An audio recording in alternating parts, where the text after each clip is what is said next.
ومن يضلله فلا هادي له ونشهد أن لا إله إلا الله وحده لا شريك له ونشهد أن محمدا عبده ورسوله أما بعد فأعوذ بالله من الشيطان الرجيم بسم الله الرحمن الرحيم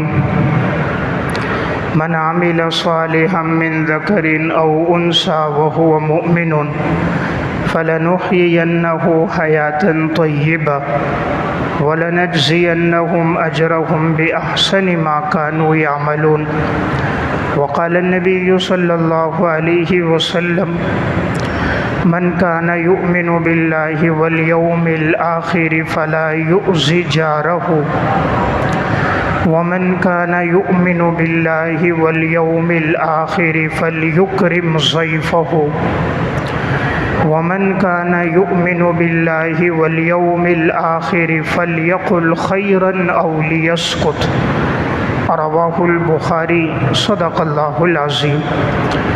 میرے انتہائی واجب الاحترام قابل صد احترام بھائیو، دوستو اور بزرگوں، حضرت ابو ہریرہ رضی اللہ تعالیٰ عنہ سے روایت ہے، نبی اکرم صلی اللہ علیہ وسلم نے ارشاد فرمایا، من کان یؤمن باللہ والیوم الآخر فلا یؤذی جارہ، جو اللہ پر اور قیامت کے دن پر ایمان رکھتا ہو اسے چاہیے کہ وہ اپنے پڑوسی کو تکلیف نہ دے۔ ومن کان یؤمن باللہ والیوم الآخر فلیکرم ضیفہ، جو اللہ پر اور آخرت کے دن پر ایمان رکھتا ہو اسے چاہیے کہ وہ مہمان کا اکرام کرے۔ ومن کان یؤمن باللہ والیوم الآخر فلیقل خیرا او لیسکت، جو اللہ پر اور قیامت کے دن پر ایمان رکھتا ہے اسے چاہیے کہ وہ اچھی بات کہے ورنہ خاموش رہے۔ یہ صحیح بخاری کی روایت ہے، اس میں نبی اکرم صلی اللہ علیہ وسلم نے 3 باتیں ارشاد فرمائی اور آپ نے تینوں باتوں کو اللہ اور آخرت کے دن کے ساتھ جوڑا۔ فرمایا جو اللہ پر ایمان رکھتا ہے اور آخرت کے دن پر ایمان رکھتا ہے یعنی مسلمان ہے، اسے چاہیے کہ یہ 3 باتیں اپنی زندگی میں لے کر آئے۔ من کان یؤمن باللہ، اس کا مطلب ہے کائنات کا آغاز اللہ کی ذات سے ہے، کائنات کی ابتدا اللہ کی ذات سے ہے۔ جو اللہ پر، اللہ کی ذات پر، اللہ کی صفات پر ایمان رکھتا ہے اور کائنات کا اختتام قیامت کے دن پر ہے۔ من کان یؤمن باللہ والیوم الآخر، کہ آخرت کے دن پر ایمان ہے کہ اس دن ہر انسان کو اس کے اعمال کا بدلہ ملے گا، نیکوکار ہے تو نیک اعمال کا بدلہ، گناہگار ہے تو اس کو گناہوں پر سزا۔ تو یہ آخرت کا دن دنیا کے اعتبار سے آخری دن ہوگا، حساب و کتاب کا دن ہوگا۔ تو فرمایا جس کا اللہ کی ذات پر بھی ایمان ہے، قیامت کے دن یوم جزا پر بھی ایمان ہے، وہ 3 باتیں اپنی زندگی میں لائے۔ سب سے پہلی بات فرمایا فلا یؤذی جارہ، وہ اپنے پڑوسی کو تکلیف نہ دے۔ شریعت نے پڑوسی کے بارے میں بڑی تعلیمات دی ہیں۔ نبی اکرم صلی اللہ علیہ وسلم نے ارشاد فرمایا، ما زال جبرائیل یوصینی بالجار حتی ظننت انہ سیورثہ، جبرائیل امین پڑوسی کے بارے میں بار بار مجھے تاکید کرتے رہے، یہاں تک کہ مجھے اندیشہ ہوا اور یہ ڈر ہونے لگا کہیں ایسا تو نہیں ہے کہ پڑوسی کہیں میراث میں شریک نہ ہو جائے۔ یعنی اتنی تاکید آئی، اتنا بار بار جبرائیل امین آئے کہ مجھے یہ خدشہ لگا کہیں ایسا نہ ہو کہ پڑوسی میراث میں شریک نہ ہو جائے۔ نبی اکرم صلی اللہ علیہ وسلم نے ارشاد فرمایا کہ وہ شخص مومن نہیں ہے جو خود پیٹ بھر کر کھانا کھائے اور اس کے پڑوس میں رہنے والا وہ رات گزارے بھوک کی حالت میں۔ آپ نے فرمایا یہ شخص مومن نہیں۔ یعنی اگر یہ مسلمان ہوتا تو اسے اپنے پڑوسی کا خیال ہوتا۔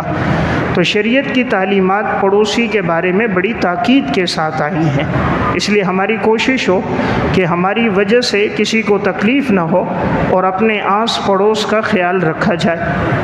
مسند احمد کی روایت ہے، نبی اکرم صلی اللہ علیہ وسلم سے پوچھا گیا، ایک عورت ہے، نماز کا اہتمام کرتی ہے، نفلی روزے بھی رکھتی ہے، صدقہ خیرات بھی کرتی ہے، صوم و صلات کی پابند ہے، لیکن اپنی زبان سے لوگوں کو تکلیف دیتی ہے، اپنے پڑوسیوں کو اذیت دیتی ہے، ارد گرد کے محلے والوں کو تکلیف دیتی ہے۔ آپ نے فرمایا یہ جہنم میں جائے گی۔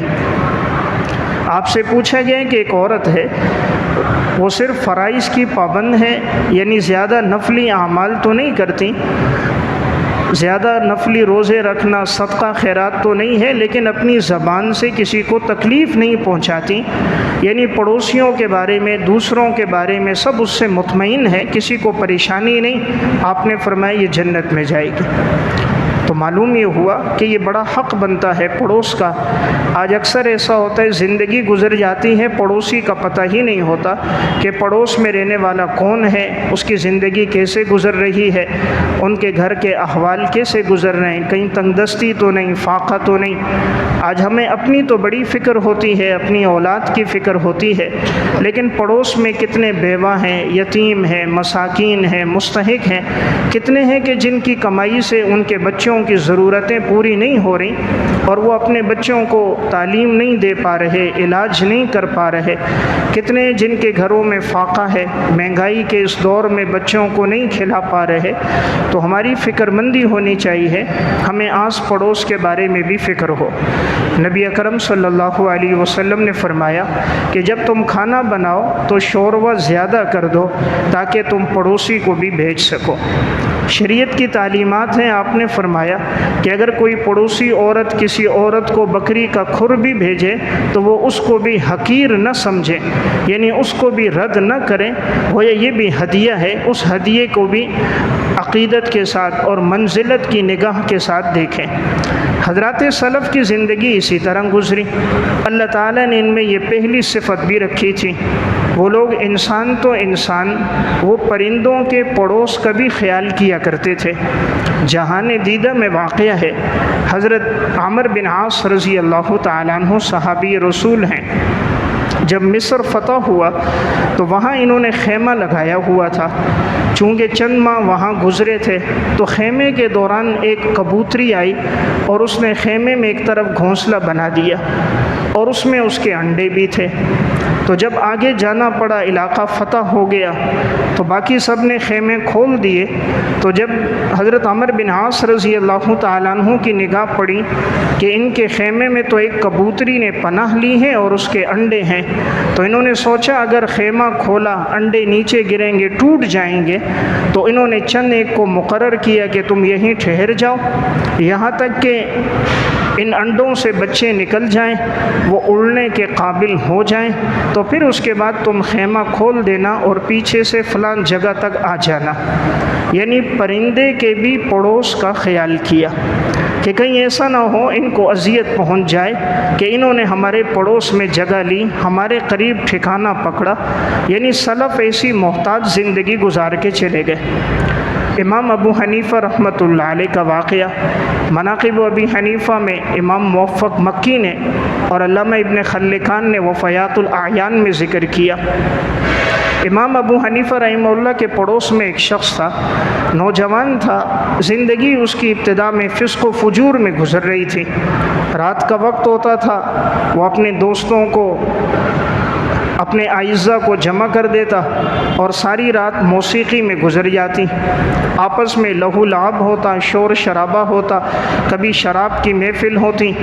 امام ابو حنیفہ رحمہ اللہ پڑوس میں گھر میں رات بھر عبادت میں مصروف ہوتے، تو آپ نے کبھی کچھ نہ کہا، دعا کرتے رہے اللہ اس کو ہدایت دے۔ ایک دن علاقے کا گورنر وہاں سے گزرا، اس نے دیکھا کہ یہ رات کو یہ نوجوان اپنا وقت شراب و کباب میں گزارتا ہے اور ان کے پڑوس پڑوس میں کتنے بڑے اللہ والے عالم ہیں، تو لازمی ان کے معمولات میں، آرام میں، عبادات میں خلل آتا ہوگا۔ تو اس نے رات کے وقت ان کو پکڑا اور جتنے ان کے ساتھی تھے سب کو پکڑا، گرفتار کر کے گئے، تھانے میں بند کر دیا۔ امام ابو حنیفہ رحمہ اللہ فجر کی نماز کے لیے آئے تو آپ پوچھ رہے تھے آج رات میں آخری حصے میں آوازیں نہیں آ رہی تھیں، ورنہ تو یہ رات بھر جاگتا تھا، شور شرابہ ہوتا، کیا بات ہے؟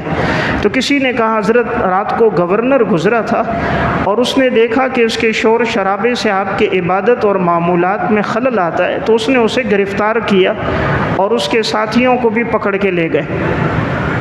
امام ابو حنیفہ رحمہ اللہ نے نماز جب پڑھ لی فجر کی، وہیں سے سیدھا گورنر کے پاس گئے اور کہا مجھے اطلاع ملی آپ میرے پڑوسی کو اٹھا کے لائے ہو۔ کہا حضرت اس لیے لایا ہوں کہ وہ رات بھر وقت گزارتا ہے شراب و کباب میں، آپ کے آرام میں، معمولات میں خلل آتا ہے۔ فرمایا خلل تو آتا ہے لیکن وہ پڑوسی ہے اور شریعت نے پڑوس کے بارے میں بڑی تاکید کی ہے، تو میں چاہتا ہوں میری وجہ سے میرے پڑوسی کو تکلیف نہ ہو۔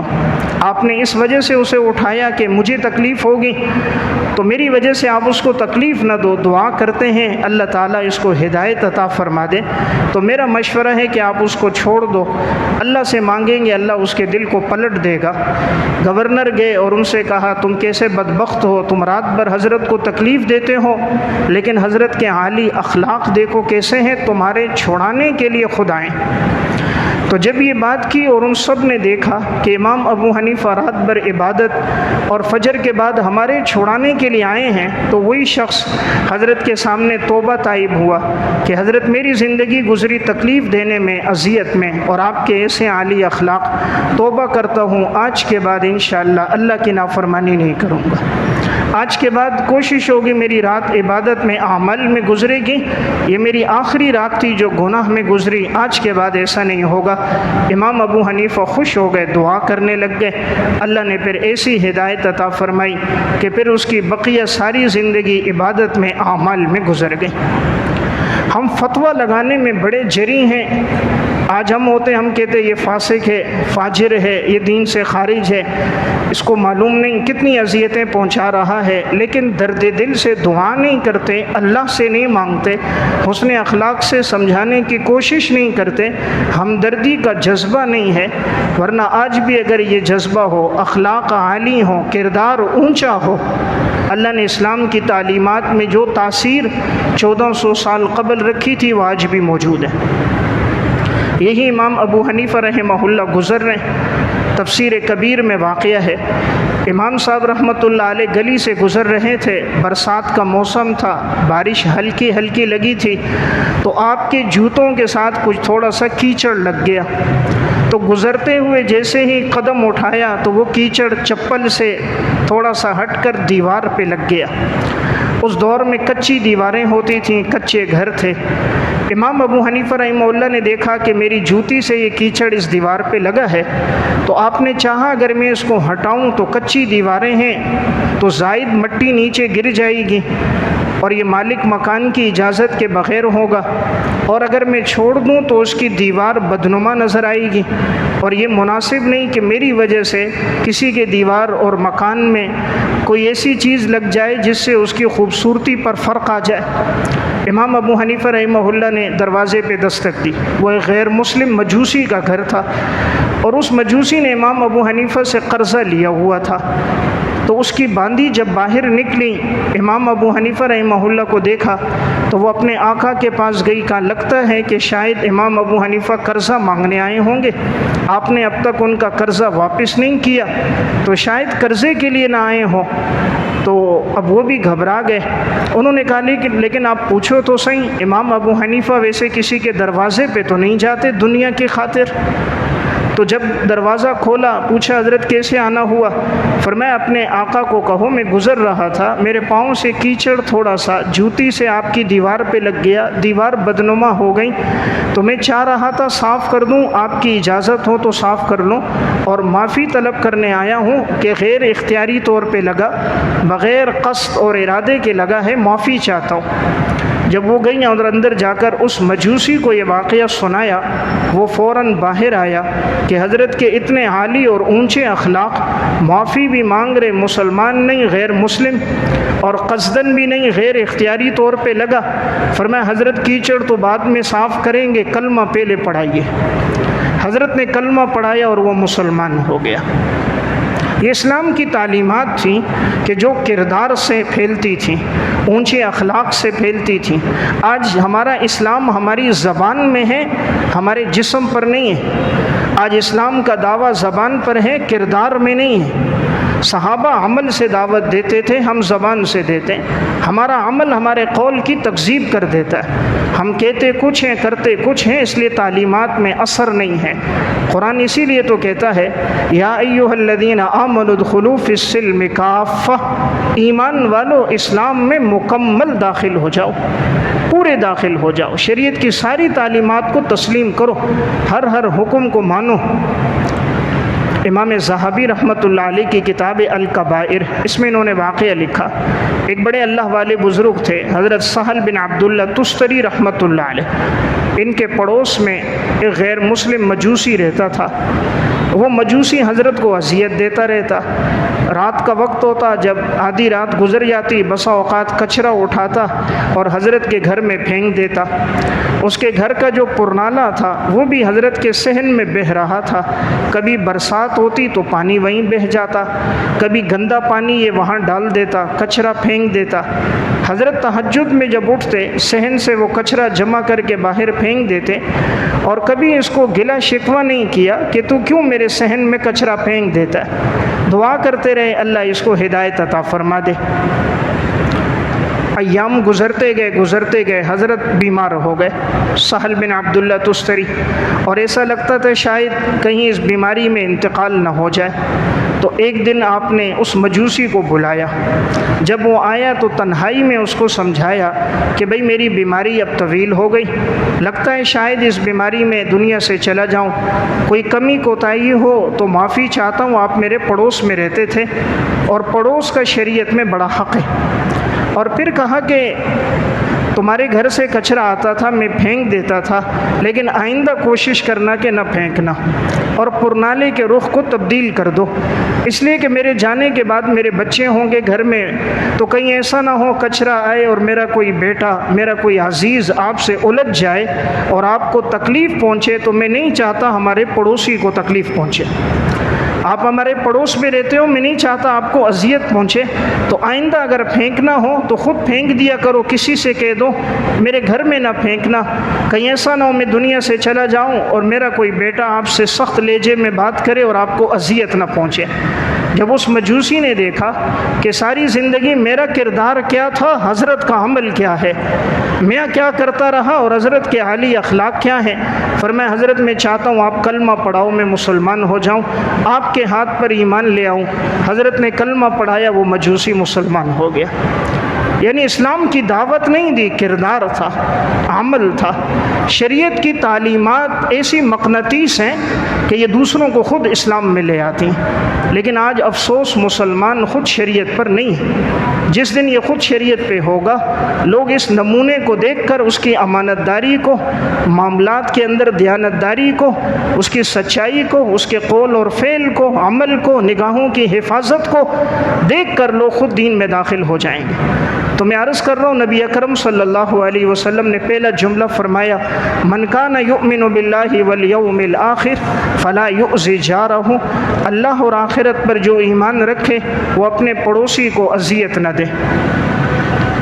کتابوں کی درسگاہ میں ایک واقعہ ہے۔ مفتی اعظم پاکستان مفتی محمد شفیع صاحب رحمۃ اللہ علیہ فرماتے ہیں، دارالعلوم دیوبند کے ایک بہت بڑے عالم حضرت مولانا میاں اثر حسین صاحب رحمہ اللہ، حضرت فرماتے ہیں ایک دفعہ میں ان کے ساتھ جا رہا تھا، اس وقت کچی بستی تھی دیوبند کی، کچے گھر تھے، تو حضرت جاتے جاتے ایک جگہ پر ایک پکا مکان نظر آیا، پختہ سا، تو حضرت نے وہاں اپنے جوتے اتار دیے۔ تو میں نے حضرت کو دیکھا، میں نے بھی جوتے اتار دیے، تو حضرت وہاں سے برہنہ پاؤں آگے بڑھے، تھوڑا آگے بڑھ گئے، پھر جوتے پہن لیے اور پھر جانے لگے۔ تو مجھے تعجب ہوا، حضرت نے یہاں جوتے کیوں اتارے؟ تو میں نے کہا حضرت آپ نے جوتے کیوں اتار دیے یہاں؟ کہا یہاں جو عورت رہتی ہے جس کا یہ گھر ہے اس کی زندگی جوانی میں گناہوں میں گزری، وہ بن سنور کر بیٹھ جاتی تھی اور لوگ آتے تھے، گناہ میں وقت گزرتا تھا، اب وہ بوڑھی ہو گئی، بیماریاں اس کو لگ گئی، اب وہ اپنا لباس تو تبدیل کرتی ہے، بن ٹھن کر بیٹھتی تو ہے زیب و زینت میں، لیکن اب کوئی آتا نہیں ہے، تو میں اس کے حق میں دعا بھی کرتا ہوں اللہ اس کو ہدایت دے دے، تو وہ انتظار میں ہوتی ہے کوئی گزرے تو ہو سکتا ہے میرے اندر گھر میں آئے، تو اگر ہم یہاں سے گزریں گے ہماری پاؤں کی جوتیوں کی آہٹ سے اسے امید لگے گی کہ میرے پاس کوئی آنے والا ہے، ہم آگے چلے جائیں گے اس کی امید ٹوٹ جائے گی۔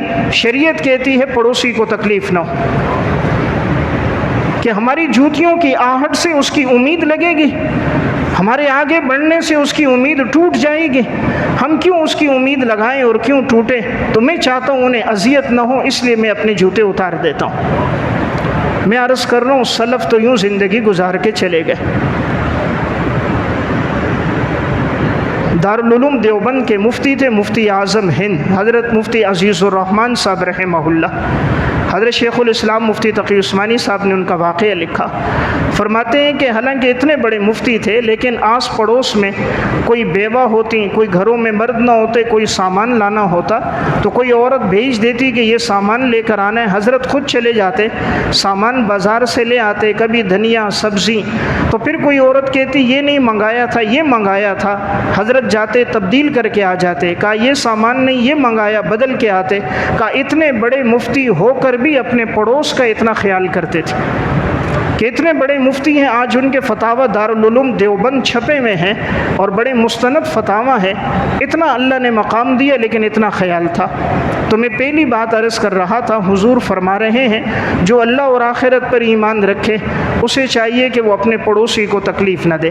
آج میرے اور آپ کا بچہ فرمائش کرے، ہزاروں روپے کے کھلونے لا کر دے دیتے، 20-20 ہزار کے کھلونے ہیں، بیوی نے فرمائش کی ہزاروں روپے دے دیے، عید کا موقع آیا ہزاروں روپے اس کو دے دیے، لیکن پڑوس میں کوئی مستحق نظر آتا ہے تو تعاون کرنے کی توفیق نہیں ہوتی۔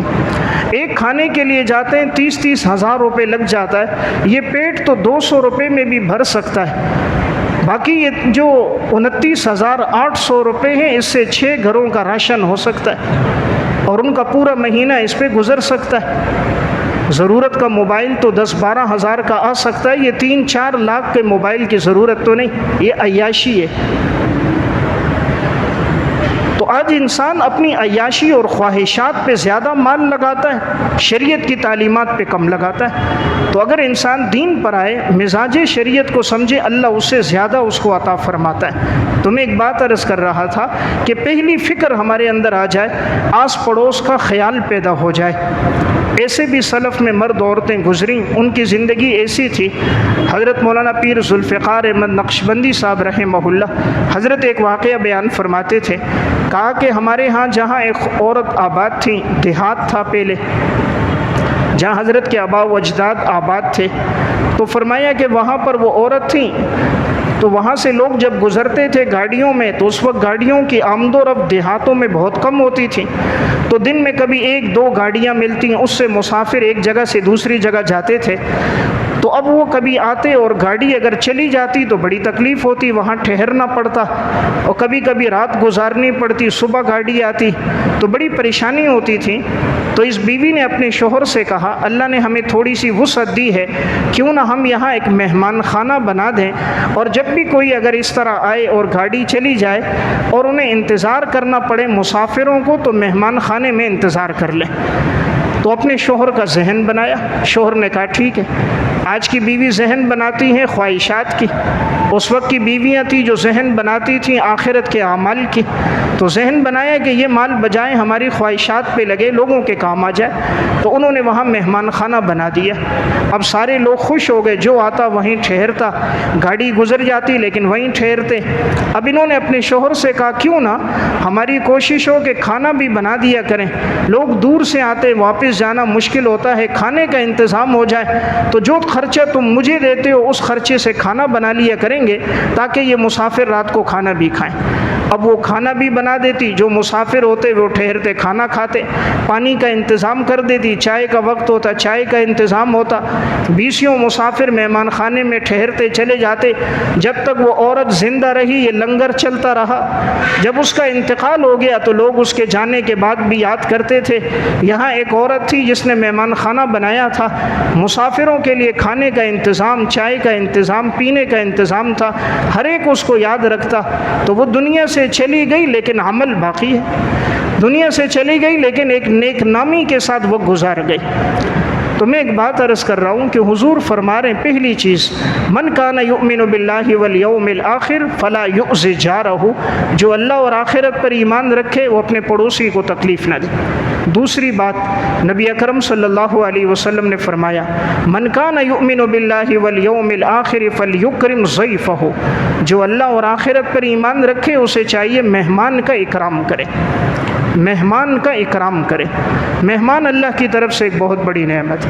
خود نبی اکرم صلی اللہ علیہ وسلم کا معمول کیا تھا؟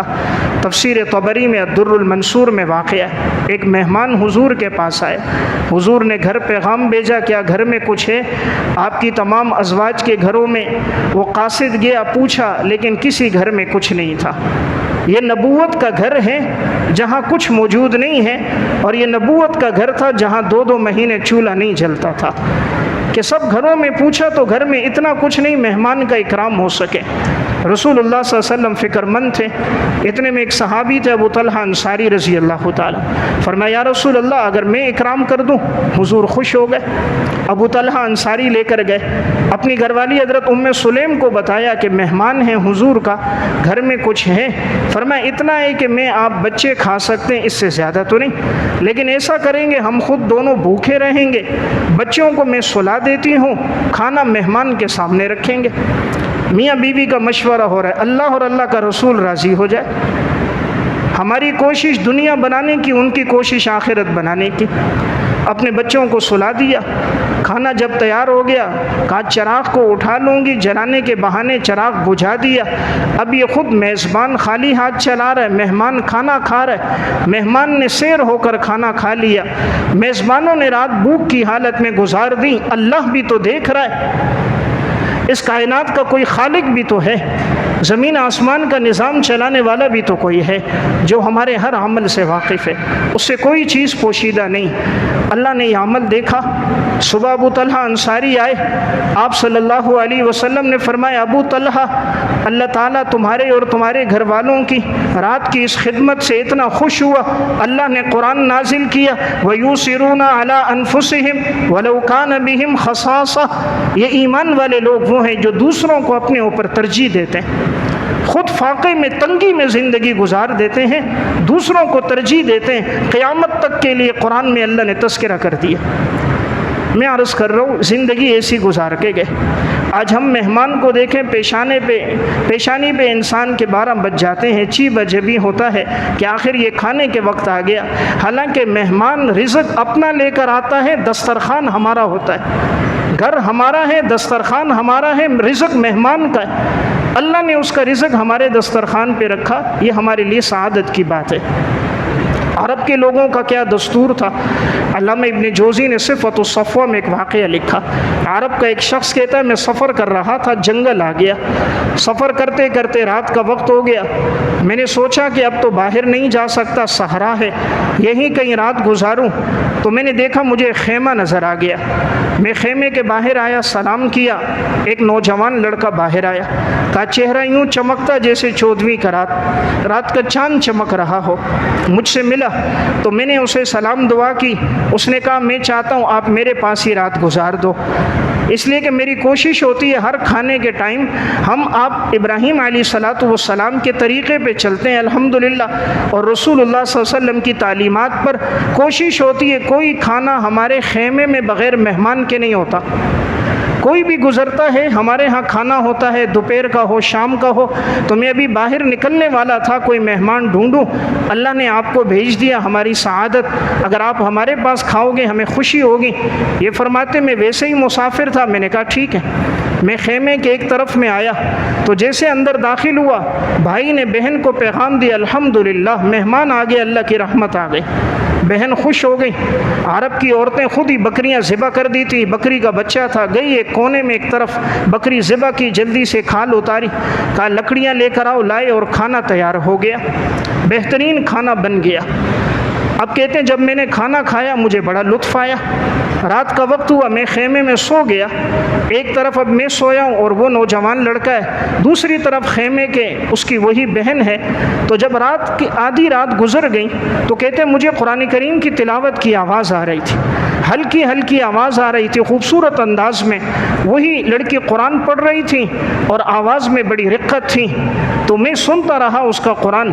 جب صبح ہوئی میں نے اس کے بھائی سے کہا یہ کون قرآن پڑھ رہا تھا؟ کہا یہ ہماری بہن ہے۔ میں نے کہا آپ بھی قرآن پڑھتے؟ اس نے کہا بھائی یہ اللہ کی توفیق سے ہوتا ہے، میں نے اور آپ نے رات سونے میں گزار دی، اللہ نے ہماری بہن کو توفیق دی، اس نے رات کا آخری پہر تلاوت میں گزار دیا۔ فرمایا اللہ کی توفیق سے ہوتا ہے، مانگو اللہ تعالیٰ نے جیسے انہیں توفیق دی اللہ ہمیں بھی توفیق دے۔ تو میں ایک بات عرض کر رہا ہوں، عرب میں یہ دستور تھا کہ ان کی کوشش ہوتی کہ کوئی وقت ہے تو مہمان کے اکرام میں گزرے، اللہ تعالیٰ انہیں عطا فرما دیتا۔ یہ اکرام کرنا، خرچ کرنا، یہ بعض دفعہ خاندانی صفت ہوتی ہے، قبیلے میں خاندان میں چلی آ رہی ہے تو اولاد میں صفت سرایت کر جاتی ہے، ماں باپ میں سخاوت ہے اولاد میں سخاوت آتی ہے، ماں باپ سخی تھے خاندان میں ہے اللہ اولاد میں سرایت کر دیتا ہے۔ المستطرف فی کل فن مستظرف میں واقع ہے، ایک شخص اسی طرح عرب کا تھا، صحرا میں سفر ہوا، کہتے ہیں کہ سفر کرتے کرتے شام کا اندھیرا چھا رہا تھا، میں نے سوچا کہیں رات کو قیام کر دوں صبح اپنی منزل جاؤں، ایک خیمہ نظر آ گیا تو میں نے جیسے سلام کیا تو خیمے سے اندر ایک عورت تھی باپردہ، تو وہ بڑی خوش ہو گئی، مہمان آ گیا، اس نے خیمے کے ایک طرف جگہ کھولی جو ان کی بیٹھک تھی، کہا آپ اس میں بیٹھو، اور اللہ کا شکر ادا کیا۔ کہا میں دیکھ رہا تھا اس نے وضو کیا، ایک طرف میں گئی 2 رکعت نماز پڑھی کہ مہمان آیا ہے، اتنے میں اس کا شوہر آ گیا، تو شوہر بڑا بد اخلاق سا وہ جھگڑنے لگ گیا، اس عورت نے اس کے لیے بکری ذبح کی تھی، سالن بنا رہی تھی، شوہر الجھ گیا، تم نے کس کے لیے کیا؟ کہا مہمان آیا تھا۔ کہا مہمان نہ جان نہ پہچان، معلوم نہیں کون سا قبیلہ کون سا خاندان، کوئی رشتہ دار تو ہے نہیں، تم نے بکری ذبح کر دی۔ فرمایا بھئی اللہ اور اللہ کے رسول کا حکم ہے، شریعت کی تعلیمات مہمان کا اکرام کرو، میں نے اس لیے کیا۔ تو کہا مجھے بڑا تعجب ہوا، بیوی اتنی سخی اور شوہر اتنا بخیل، لیکن بہرحال میں نے رات گزار دی۔ گزارنے کے بعد میں آگے چلا، سفر کرتا رہا، ابھی جنگل میں ہی تھا، ایک اور رات میری جنگل میں آ گئی، تو پھر مجھے خیمہ نظر آیا، میں نے کہا دوسری رات گزاروں آگے جاؤں، سلام کیا، جواب ملا، تو اب کہتے ہیں میں نے دیکھا تو ایک نوجوان تھا، بڑا خوش ہو گیا، مجھے دیکھا، کہا الحمدللہ مہمان آیا، کہا مجھ سے بغل گیر ہوا، پیشانی کو چوما، خیمے کے ایک طرف لے کر آیا اور جلدی سے گیا، بکری ذبح کی، گھر والی سے کہا کھانا بناؤ، گھر والی بڑی غصہ ہو گئی، کہا یہ کون ہے، کہاں سے آ گیا، کس ٹائم آ گیا؟ اس نے سمجھایا مہمان نے، کہا یہ تمہارے مہمان آتے رہتے ہیں، تو بڑی بدتمیزی بد اخلاقی کرنے لگی، آواز ان کو آ رہی تھی۔ کہتے ہیں جب کھانا تیار ہو کر میرے سامنے آیا، میں سوچنے لگا پیچھے کا اور یہاں کا معاملہ، تو مجھے ایک دم ہنسی آ گئی کہ پیچھے کا معاملہ تھا کہ لڑکی بڑی جو تھی وہ سخی تھی، اس میں بڑی سخاوت تھی، اور شوہر بڑا بخیل تھا، اور میں ادھر آیا تو دیکھا مرد بڑا سخی ہے، مہمان نواز ہے، اور بیوی بڑی بخیل بد اخلاق ہے، تو یہ میں نے دیکھا تو اس وجہ سے ان کو مسکراہٹ آ گئی، ہنس گئے۔ میزبان نے کہا کیوں ہنسے؟ کا اس وجہ سے ہنسا ہوں، تو وہ بھی ہنس گئے۔ اس نے کہا اصل بات یہ ہے وہ پیچھے خیمے میں جو تھی عورت جس نے آپ کا اکرام کیا تھا وہ میری بہن تھی، اور یہاں جو مرد آپ سے پہلے ملا جس نے بد اخلاقی کی اور میری بیوی، یہ دونوں بہن بھائی ہیں، تو یہ دونوں بہن بھائی ہیں، بخیل ہیں، بد اخلاق ہیں، اور وہ جو پہلے عورت ملی جس نے خرچ کیا وہ میری بہن تھی۔ فرماتے میں سمجھ گیا بعض چیزیں اللہ نے خاندان میں، قبائل میں، فطرت میں، طبیعت میں بھی رکھی ہوتی ہیں۔ تو دوسری بات حضور ارشاد فرما رہے ہیں کہ جو اللہ اور آخرت پہ ایمان رکھتا ہو اسے چاہیے کہ وہ مہمان کا اکرام کرے۔ بسا اوقات اکرام اخلاص سے ہو اللہ بہترین بدلہ عطا فرماتا ہے۔ علامہ یافعی کے روض الریاحین فی حکایات الصالحین میں واقع ہے، ابو الربیع رحمہ اللہ فرماتے ہیں میں سفر کر رہا تھا، ایک علاقے سے گزر ہوا تو مجھے پتہ چلا ایک عورت ہے جو فضہ کے نام سے مشہور ہے، اس عورت کے گھر میں ایک بکری ہے جس کے ایک تھن میں دودھ آتا ہے اور ایک تھن سے شہد آتا ہے۔ یہ کہتے مجھے بڑا تعجب ہوا، زندگی میں کبھی دیکھا نہیں تھا بکری کے ایک تھن میں دودھ ہو ایک تھن میں شہد ہو، لیکن لوگوں سے جب سنا تو میرے دل میں خیال آیا میں بھی جا کر دیکھتا ہوں۔ تو کہا میں نے اپنا برتن خریدا، گھر معلوم کیا گیا، دستک دی، پوچھا کون؟ کہا مسافر ہوں، سنا ہے آپ کی بکری کے ایک تھن میں دودھ ہے ایک میں شہد ہے، اگر اجازت ہو تو میں بھی نکال دوں؟ اندر سے خاتون نے دروازہ کھولا، بکری باہر نکال دی، کہا نکال دو۔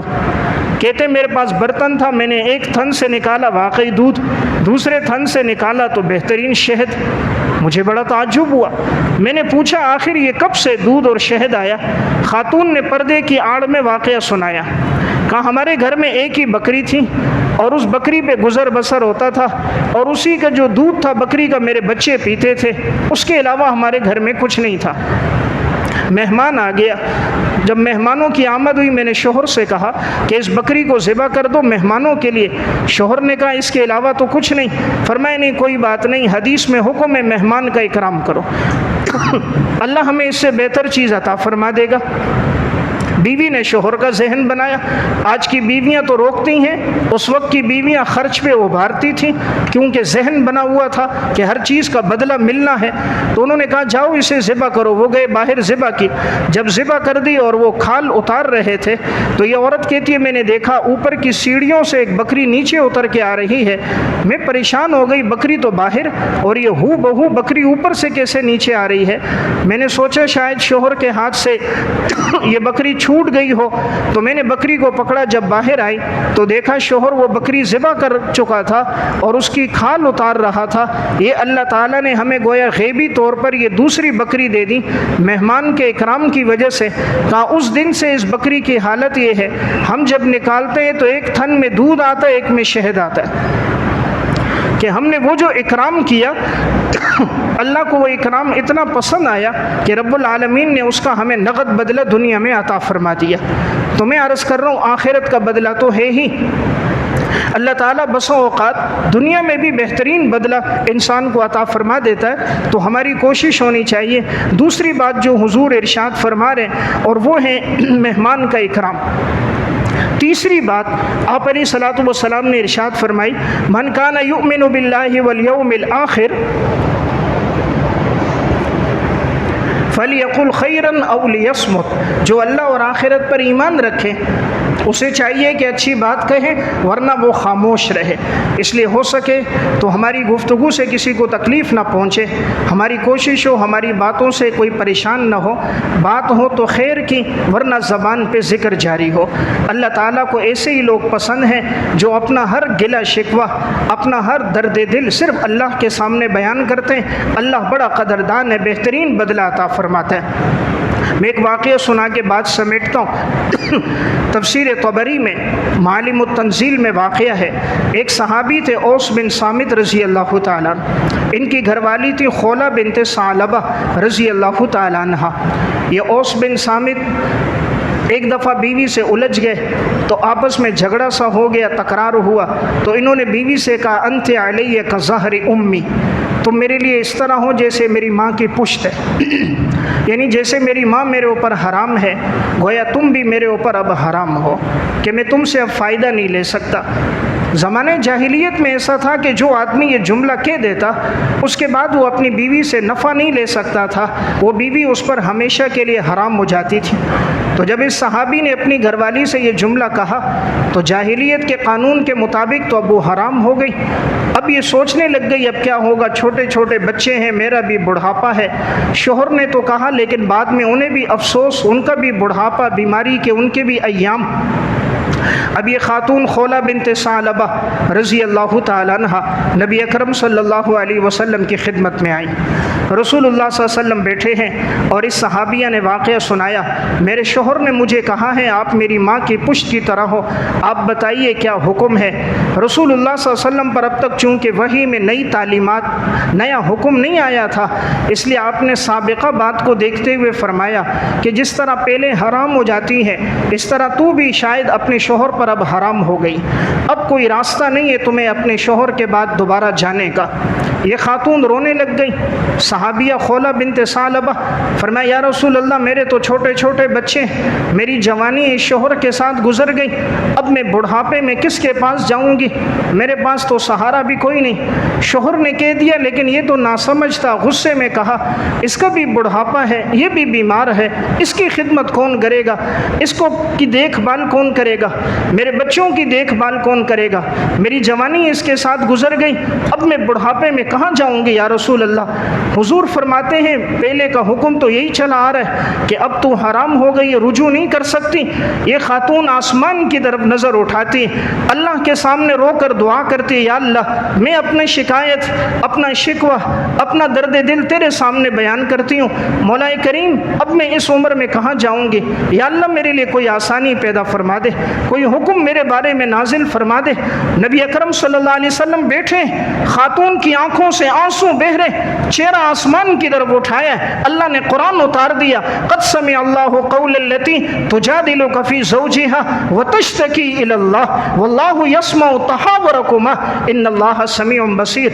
اللہ قرآن میں فرماتا ہے یقیناً تیرے اللہ نے اس عورت کی گفتگو سن لی جو آپ کے ساتھ بات کر رہی تھی, بات کرتے ہوئے الجھ رہی تھی, اپنا درد دل آپ کو سنا رہی تھی. اللہ نے اس کی بات کو سن لیا, اللہ نے تم دونوں کی گفتگو سن لی. یقیناً اللہ سننے والا, دیکھنے والا ہے. اللہ نے حکم نازل کر دیا کہ اب اس کا کفارہ یہ ہے کہ نمبر 1 یا غلام آزاد کر دو, یا نمبر 2 مہینے مسلسل روزے رکھ دو, یا نمبر 3 60 مسکینوں کو کھانا کھلا دو. اس کے بعد بیوی اپنے شوہر کے پاس جا سکتی ہے. کفارہ دے دیا, اب یہ میاں بیوی دوبارہ آپس میں مل گئے. ام المومنین حضرت عائشہ رضی اللہ تعالیٰ عنہ فرماتی ہیں جس وقت یہ خاتون گھر میں آئی تھی رسول اللہ صلی اللہ علیہ وسلم سے پوچھ رہی تھی, میں قریب میں بیٹھی تھی, بعض باتیں تو میں نے اس کی سنی تھی, بعض باتیں میں بھی نہیں سن سکی, حالانکہ میں قریب بیٹھی تھی. کہا قربان جاؤں اس خدا کی ذات پر جس نے 7 آسمانوں پر ہو کر اس عورت کے شکوے کو سن لیا. اور اللہ نے قرآن نازل فرما دیا, فرمایا اللہ کی ذات سمیع ذات ہے, میں عورت کی گفتگو نہ سن سکی, میں قریب بیٹھی ہوں, اللہ نے آسمانوں پہ سن لی. اللہ نے قرآن نازل کر دیا قد سمع اللہ قول التی تجادلک فی زوجہا. اللہ نے اس عورت کی بات سن لی جو آپ سے اپنے شوہر کے بارے میں گفتگو کر رہی ہے. تو اپنا گلہ رکھنا ہے اللہ کے سامنے, درد دل رکھنا ہے اللہ کے سامنے, آنسو بہانے اللہ کے سامنے. انسانوں کے دروازوں پہ نہ جائیں, یہ آپ کے آنسوؤں کا مذاق اڑائیں گے. ان بند دروازوں پہ دستک نہ دیں. وہ دروازہ جو کھلا ہے, صبح بھی کھلا شام بھی کھلا, جو خزانوں کا مالک ہے, جو کسی کو خالی ہاتھ نہیں لوٹاتا, خوش اسی پر ہوتا ہے جب کوئی درد دل سے مانگتا ہے. ہماری بھی کوشش ہو اللہ کی طرف رجوع ہو. زندگی میں جب کوئی حالات آئیں ندامت کے آنسو بہا کر خالق کے کائنات سے مانگیں. مجلس سے اٹھیں گے نہیں, اگر درد دل ہوگا اللہ ضرورت کو پورا کر دے گا. اللہ ہم سب کو عمل کی توفیق عطا فرمائے.